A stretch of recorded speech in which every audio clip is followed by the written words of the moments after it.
Nananatiling matatag ang lokal na gobyerno ng lungsod ng Iriga sa pangunguna ni Mayor Madeleine Eurofe Alfilor sa gitna ng pandemya at kalamidad. Ito ang naging pahayag ng opisyal sa pakikipag-usap sa lokal na media. Ayon kay Mayor Alfilor, kailangan nilang maging malakas para sa kanilang mga nasasakupan. Ipinahayag nito na sa gitna ng pinagdadaanan, minsan nanghihina na sila at napapagod. Ngunit kailangan lumaban para sa kapakanan ng kanilang mga nasasakupan. Everybody's tired already.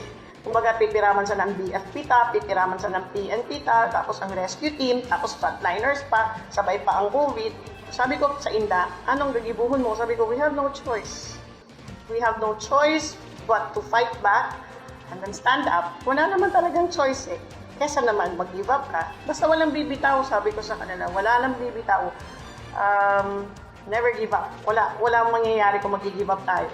Ipinahayag ni Mayor Madel Alfilor na kailangan nilang hanapan ng paraan kung paano mapapalawak ang kanilang resources dahil sa 4 na bagyong nagdaan, pandemya at ASF, kaunti na lang ang budget ng lokal na gobyerno ng lungsod ng Iriga.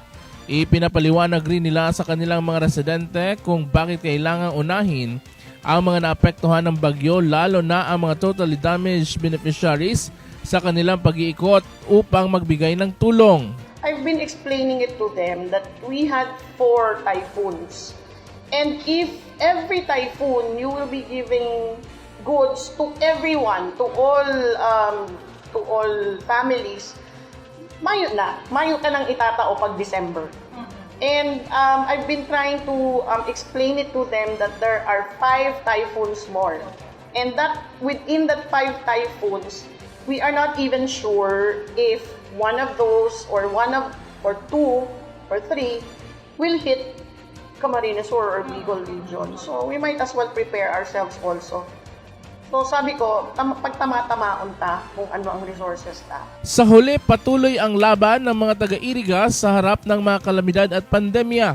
Sinabi ni Mayor Alfilor na nagpapasalamat siya sa mga kababayan dahil sa pagtutulungan na ginagawa ng mga ito sa gitna ng pinagdadaanan na kahirapan ngayon. Sabi ko nga ni, digdi na maaaraman ta ang resilience ta, digdi ta maaaraman kung gaano kita katatag, na mayong matabang na iba kundi ang sarili mo. And ini-inculcate ko man yan sa tao, sa mga taga-Iriga, na mayo man ibang matabang kundi sa diritang mga Irigenyos. Mayo man mamalasakit sa imo kundi ang kapwa mo Irigenyos. Mayo man matabang, mayong mapakaray, mayong magmamalasakit kundi sa diri mo at saka mga Irigenyos. Taga dyan ka.